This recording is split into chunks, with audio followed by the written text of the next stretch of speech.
Today on the 01581 Let's Talk, a conversation with Senator Michael Moore.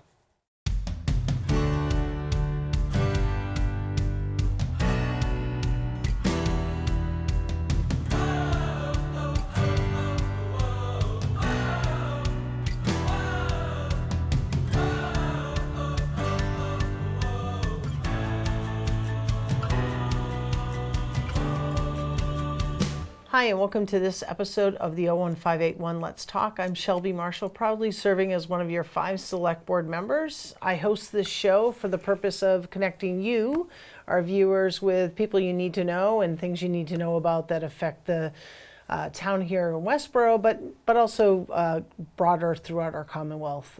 So one of our regular guests here is Senator Michael Moore. Try to get him on about every month. Sometimes we miss, but he's back here with lots of news around the state budget. Welcome back. Thank you. Breaking news from the state budget. Breaking news. So here we go. Not to pay too much to your specific wording. Yes. Probably one of your selectmen? Oh, proudly. Oh, proudly. Okay. Oh, I thought. Or probably. No, I'm okay. probably one of them. I thought I heard probably. I'm like, what? Yeah. No, proudly serving as one of your select board members. Right. Yes. No. It's just my elderly hearing. Can we get some tech support in here? Did I miss something? Oh, I love it. I love it. Well, you know, when we do this, people know that it's like totally unscripted, right? Yeah. Like, okay. Wow, did the senator just call her out? No, I love it. Anyway, welcome. Thank you. How was your Memorial Day weekend? Oh, it was good. It was very good. Yeah. Thanks. We missed you, but we understand you have many communities. So where were you? I was started off in Millbury. We had the opening ceremonies there. Then I had to run to Auburn, where they had a parade and speaking ceremony. Quickly did that. And then ended up in Grafton at the Worcester at the Korean War Memorial for 1 o'clock. Oh, nice, nice. So, yeah, well, good. Well, thank you. I know you've made it to our celebration here, but you are. Yeah, how many communities do you represent? 6. 6. Yeah. So one guy. Tough to divide you up. So anyway, I'm glad you were able to be in those other communities. We had Rep. Kane and Donahue here, so they were here. So that was good. So good. Our legislators were represented. I'm sure they filled in very well. They did. So. Okay, so today's conversation really is all about the FY26 budget. Yes. And why we're laughing is I mistakenly printed out the fiscal 25 budget, last year's budget. Then we started going through it. Shelby caught it, and I was like, no, it's just a typo. and we were like looking at the numbers, we're like, this doesn't look right. So anyway. This is a little bit of a take two. Yeah. Anyway, so the FY26 budget was just finished. And again, just for our viewers, FY26 effectively starts July 1, just about a month from now, a little bit more. So that has been finalized by the Senate. Yes. And the House. So we finished the budget Thursday night. Okay. So most likely, I'd say sometime this week. Okay. We will send it to the House now. Okay. And basically, there'll be a conference committee that's going to be established. Yep. This is where the long negotiations, kind of back and forth. Yeah, okay. The battering back and forth, and hopefully, it's supposed to be done by June 30th. Yep. And normally, I'll say we will have it by the end of July. Yep. So then we can do a 1/12 That's budget. Yep. Yeah. So hopefully by June 30th, the latest July 30th, and then we'll have the budget set. Okay. The only caveat to everything is we don't know what's going on with Washington. I think we talked about this before.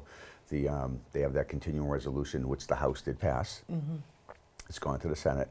There's $880 billion of cuts to Medicare, which is being labeled as cuts to waste and fraud, that they're not going to make cuts. But then if you hear some of the senators, and I'm talking on the Republican side because they control both branches, they've been very critical that of the Medicaid cuts that it's going to affect ordinary people who are doing nothing wrong. Yeah. So right. the figure is, I think the figure I saw is that you could see 7.6 million people affected. And just to be clear, we're talking about Medicare. Right. Not Medicaid, Medicaid. excuse me, Medicaid. So here in Massachusetts, that's Mass Health, Yep. not Medicare. So that's middle to low income. Right. Yep. So when you say Mass Health, everyone thinks people on. Oh yeah, no. Yeah. I mean, and Mass Health is individuals who Yeah. are aging, and it might be in a skilled nursing facility. People who are Could be your parents. could be working and are getting supplemental Yeah. assistance, to make ends meet. So yeah. There was one figure that was on there that talked about illegal immigrants. That there were 1.4 million illegal immigrants that were getting Medicaid, which is factually not the case.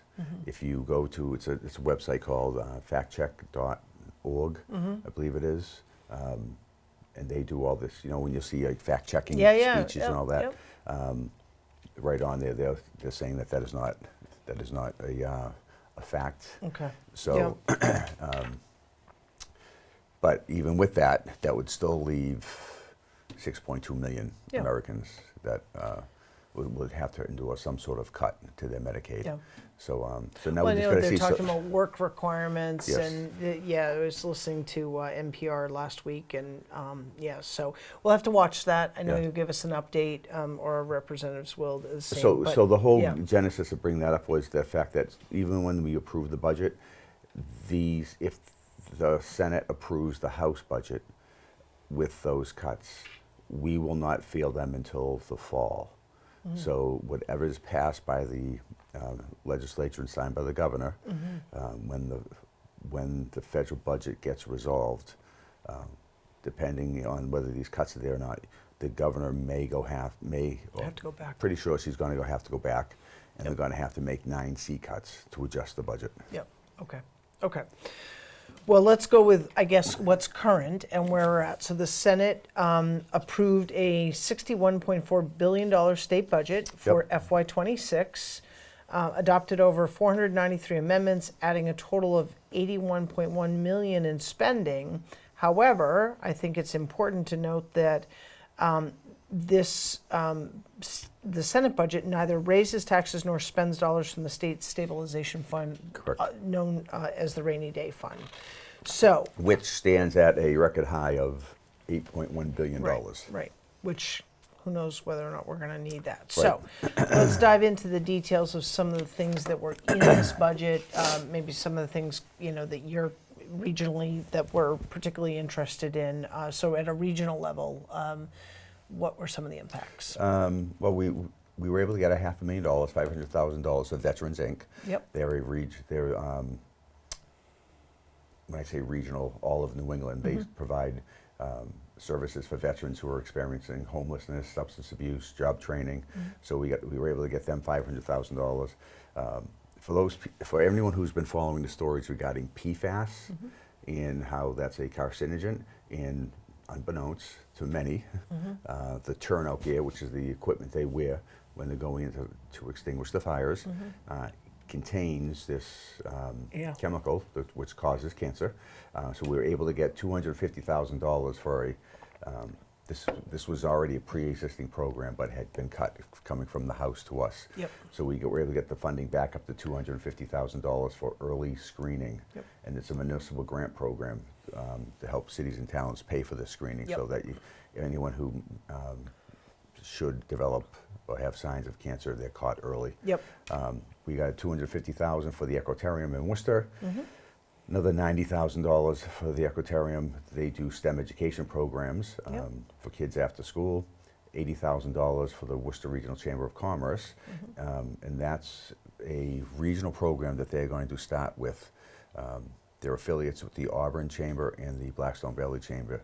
They're going to have career pathway programs for high school students. Excellent. So when the kids are picking what school or career path they want to go to, they know what's out there. Yeah, excellent. The other, we were able to get $21,000 for the CASA court-appointed special advocates. They work with juveniles in the juvenile court system. Yeah, so. Absolutely.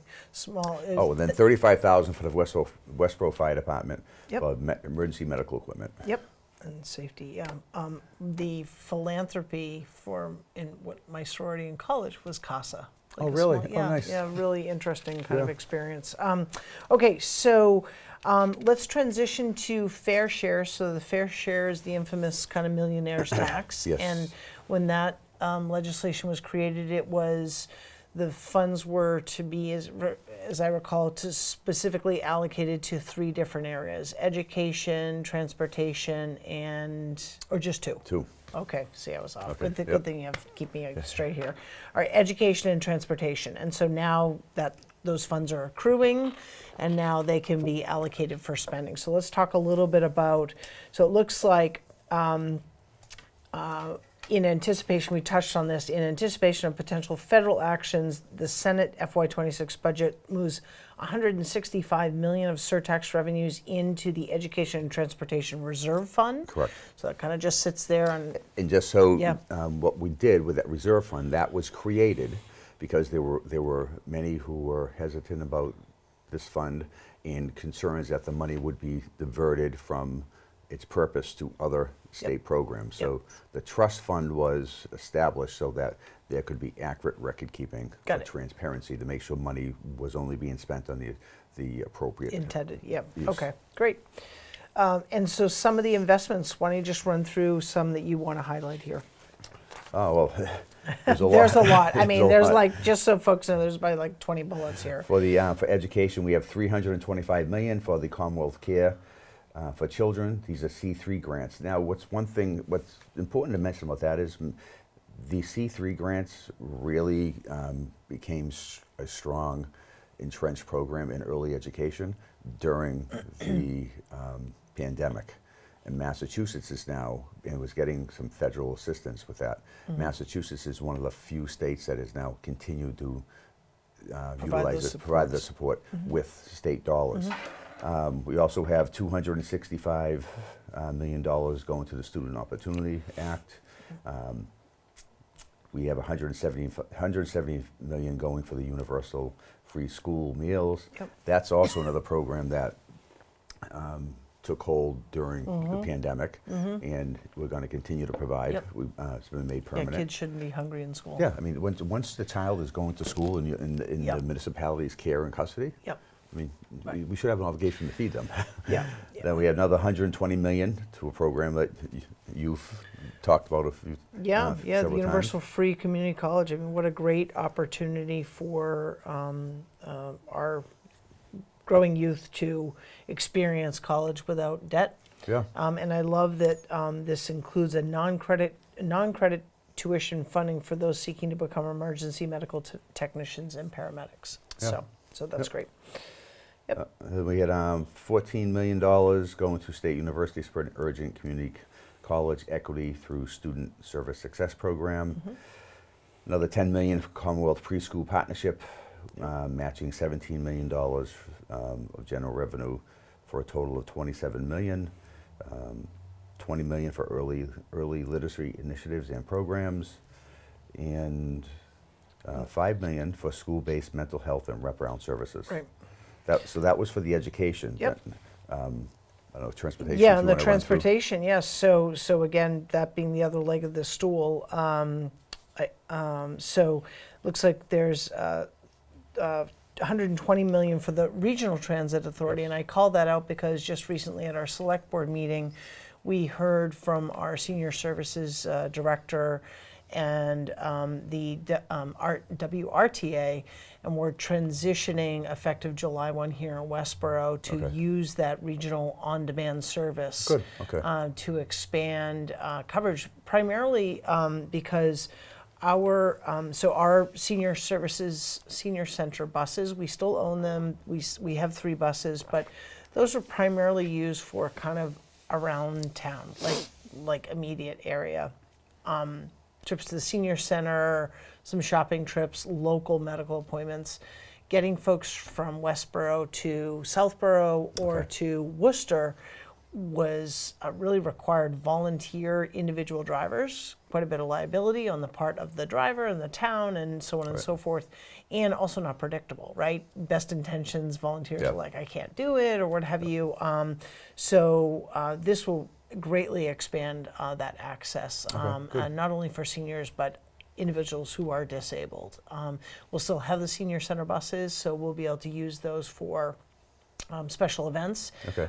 So the summers are particularly active at the senior center, on they have their, I forget if it's Tuesday or Friday nights, and so we'll still run those buses and maintain those. But so excited that program is expanding here at Westborough. So there's some, and correct me if I'm wrong, in the funding is also, it's free fixed route access. So that's Yes. the other thing, that to ride the RTA, there is no charge. Correct. Because it was part of this. And again, that was started during the pandemic. Yep. And ridership in the RTA has drastically increased. Yep.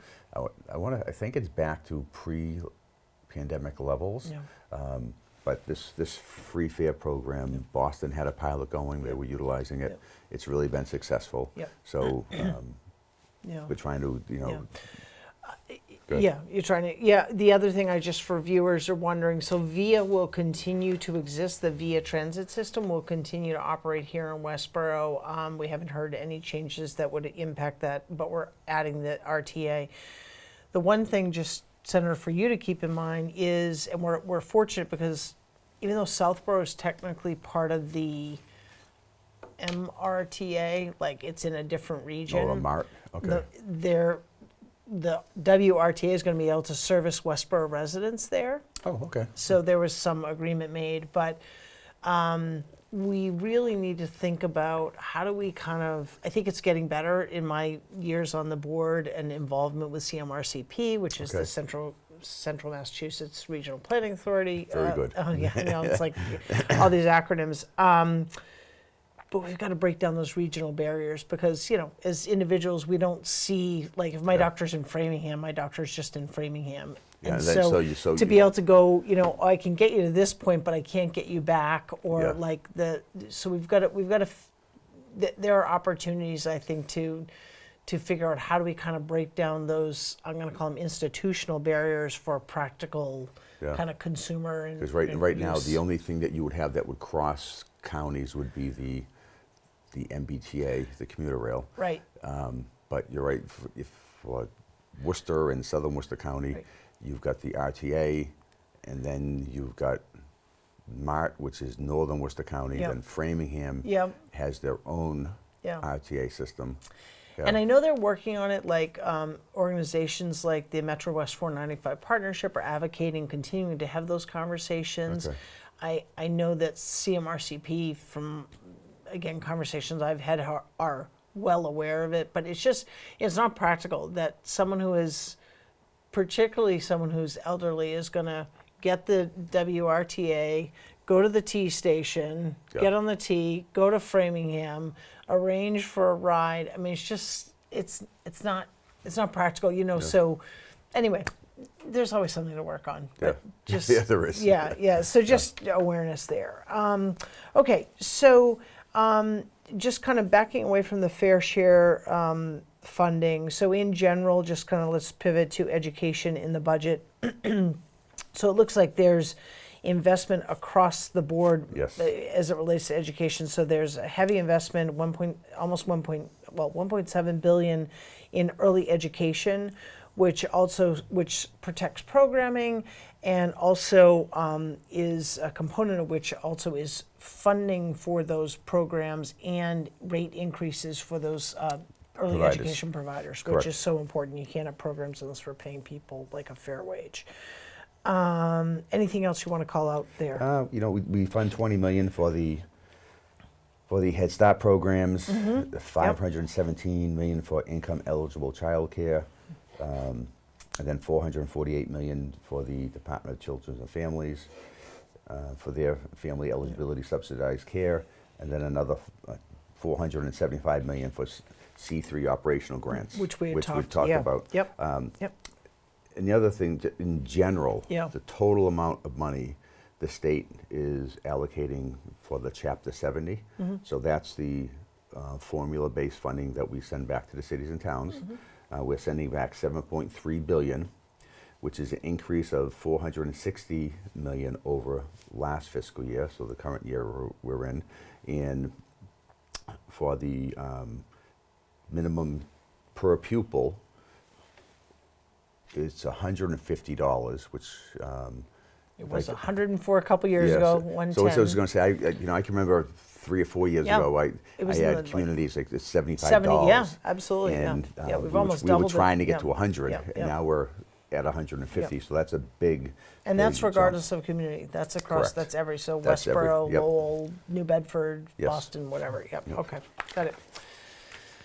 Okay. Then SPED, circuit breaker. Circuit Yep. breaker, which is very important to everyone.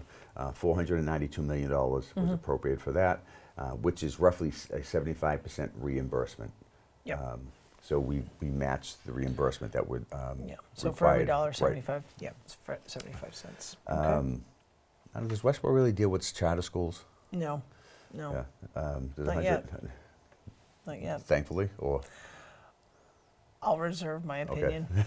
183 million Yeah. for charter schools. Yep. 275 million for scholarships for students, including $100 million in fair share resources. Let's see here. Although I will say, and I know this came up at the legislative breakfast, it's not mentioned here specifically as a talking point, but I do think the regional technical schools, Yes. continuing to support those and programming within those to make sure that there's access. I know that there's been, as they've changed their lottery systems, some of the communities no longer have access to certain programs, as I recall, or certain schools, I should say.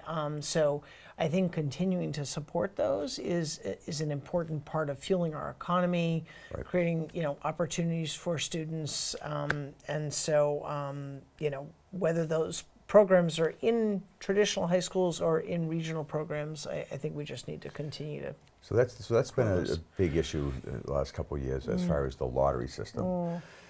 And we've had the association of Oak Schools Yep. come out in opposition to changing the lottery system. Yep. And I don't want to pick out that there's really the issue has primarily been 2 vocational schools.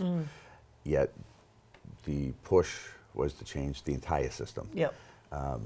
So the DESE and the Oak Schools, just the governor's office just announced last week that they've adjusted, they've come out with a new formula. Okay. So we'll have to see what that Oh, actually. interesting. Yeah, Okay, we'll we'll have what to see how that. Yeah, that plays out. maybe an update in the future. That would be interesting. Another thing on here, Yep. just in the education, we have $3 million that's appropriated for the Genocide Education Trust Fund. And that's to continue the state's commitment to educate middle and high school students on the history of genocide. We have $3 million for an education trust fund, civics education trust fund. Yep. And then we have another $1 million for hate crime prevention grants to support and prevent hate crimes and incidents of bias in public schools. So this is really intended for any school district that can show that they're having an increase in these types of incidents, that there's additional funding available so they can come in and provide services and hopefully try to rectify the issue. No, that's great. I mean, in this $7 million, I think you see a blend of kind of that whole specific history on genocide Yep. and kind of how that happens, but then balancing that, if you will, my words, balancing with just civics education. So many Right. people hey, these kids are graduating, they've got tremendous knowledge, but do they even understand kind of basic civics? So there's a city and town and state investment in that. Great. Okay. Then quickly, this is called, you'll hear The UGA? the UGA funding. Which is different than Uggs that the kids wear. Yeah. It's unrestricted general government aid. We appropriated $1.3 billion for that. That goes back to the cities and towns to help them with the municipal side of government. Yep. So that increased $37 million from last year. Billion would be nice if it was billion. Yeah. 37 million from last year. Yeah, and so some of that creates additional funding through a pilot program for state-owned land within a municipality, Right. and creates some increased funding Yes. for payments back to those municipalities. We already talked about the RTA. There is about $116 million for local housing authorities, which is great because housing continues to be Big problem. a big challenge, no matter age or the demographic. And then there's funding here for regional libraries, municipal libraries, councils on aging, and cultural councils. So those are all within that segment of the budget. And then we transition to mental health, and family care. And what would you like to highlight there? Well, there's $22 billion, $22.41 billion, which is an increase of $2.3 billion over last fiscal year, just for these programs. I think that's something that over the last several years, it would be hard to argue that the legislature has not tried to provide resources for and hopefully make people more comfortable with seeking services. Yeah. And now, obviously, if we're going to do that, we need to have the services available. Yeah. So we've tried to throw a lot of resources into that. Some of it is into the staff who are going to provide the care for individuals, and we increased their collective bargaining agreements, and have provided $1.73 billion. Give them an average scale of $25 per hour. Yep. Which, you know, and that may sound a lot to some people, but no, it's in the overall it's wage scale. Yeah, barely probably a living wage. And I think what's important, kind of, or what I saw called out here in this segment of the budget, is that there seems to be an intentional commitment that even with uncertainty in Washington, that the idea is to maintain level services regardless of what sort of has a trickle-down effect. So that's sort of this segment of the budget. So we went through the budget as if Washington was operating normally, and because we can't predict what they have. Yeah. So if we could predict, that would be different. Different. So we went through it this way, and you know, we just got to hope that some of the worst case scenarios don't follow through, and we won't see drastic financial repercussions on the state. Yeah. And well, I think, and again, can't predict here, to your point, what's going to happen, but some of the dialogue is that we're starting to see at the federal level, when we're talking, particularly going back to the Medicaid cuts, you know, it's not just the blue states that are, hey, this is an issue, but there are a lot of red state that are going to be U.S. legislators that are saying, whoa, wait a second, this is not, this is going to impact, my constituents. And then another, which is just like common sense. Yeah,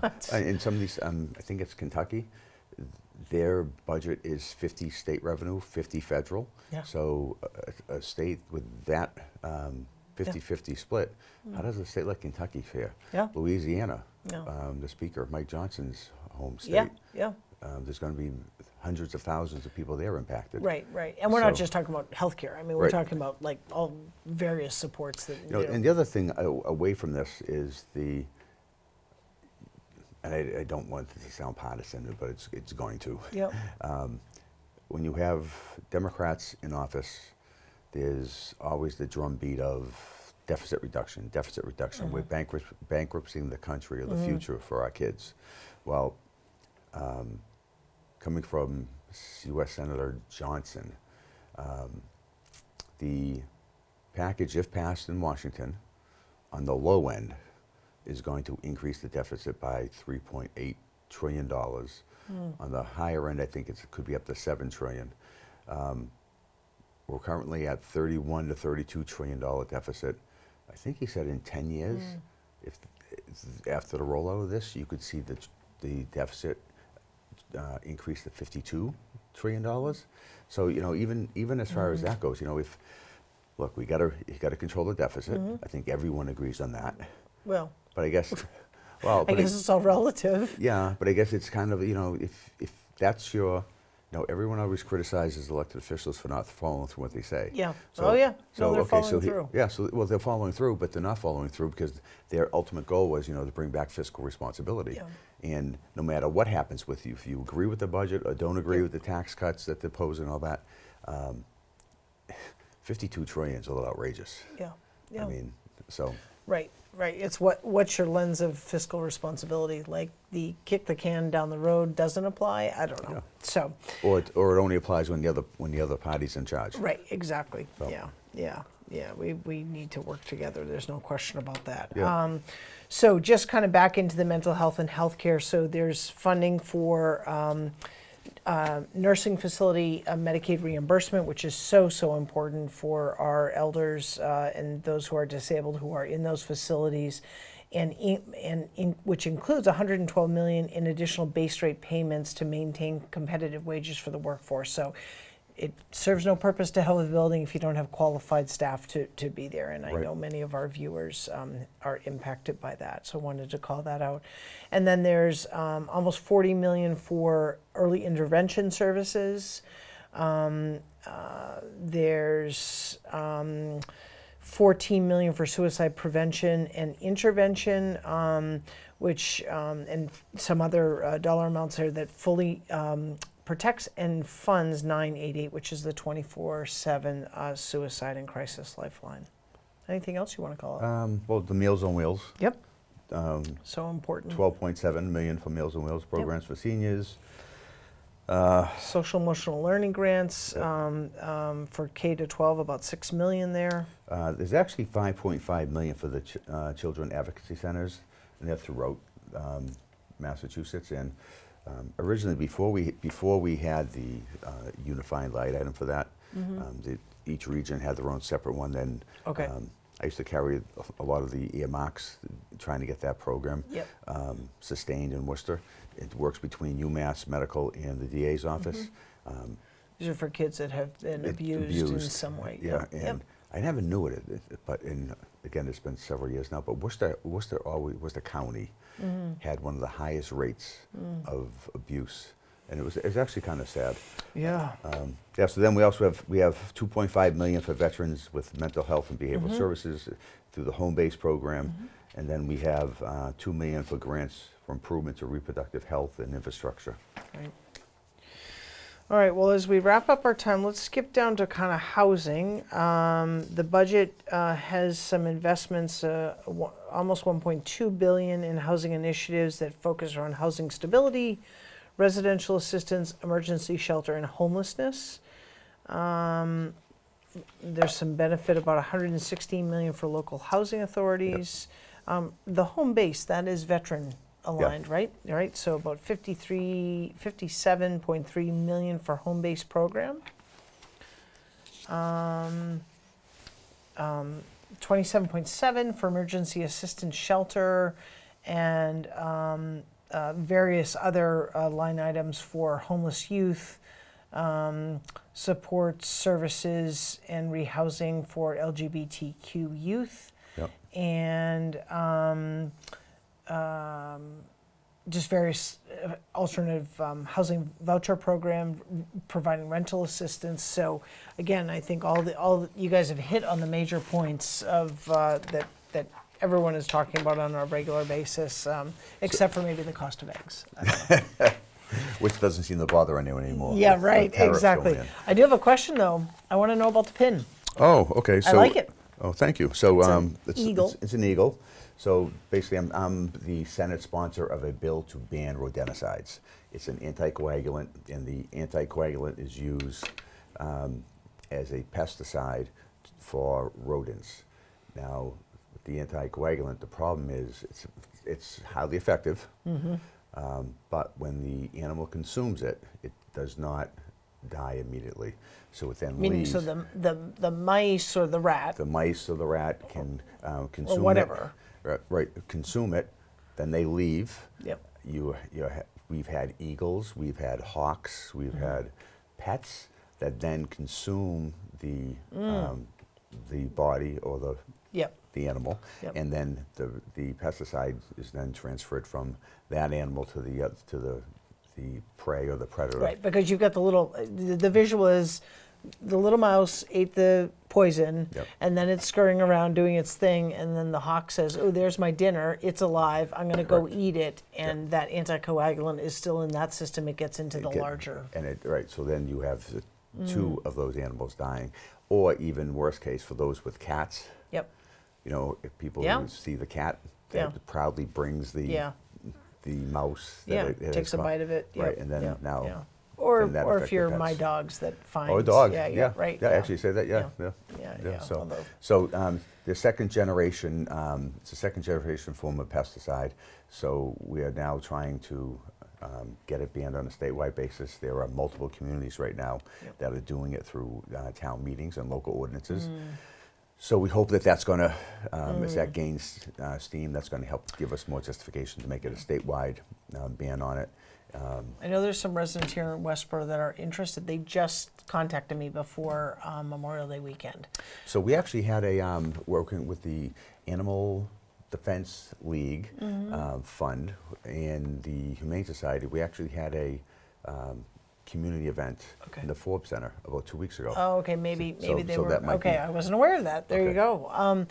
And just to be clear though, there are alternatives, because, Yes. you know, okay, I love eagles and whatever, but I also don't want my house overrun Right, by yes, mice. yes. But there are alternatives to handle. Yes, there is. So Yep. that's right now the biggest opposition is going to come from the pesticide companies. Yep, of course. But Yep. there are alternatives to these which are safe. Yep. So. Yep. You Well, know, in it just- communities so too, just right? You take have them to transition over to. Yeah. I mean, you have communities, right? You have restaurants, they have dumpsters, Yeah. you know, I mean, we want to make sure that our communities we don't tip the scale in one area, right? It's always a balance, right? Right. You know, so. So, I think Boston now is looking at it. Yep. So some of the communities that have passed the bans are more rural or suburban areas. Yep.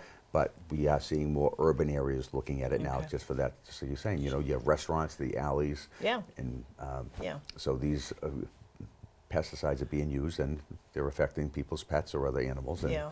so, Okay, good. All right, well, keep Thank us you. posted on that. Great to see you. Nice Thank seeing you you. for all that you do. Great. Folks, thanks so much for tuning into this episode of the 01581 Let's Talk. Have some great shows coming up talking about our farmers market and other initiatives happening right here in Westborough. So tune in. Appreciate your viewership, and take care of yourself, take care of each other, and get out and enjoy that thing in the sky called the sun. All right, take care.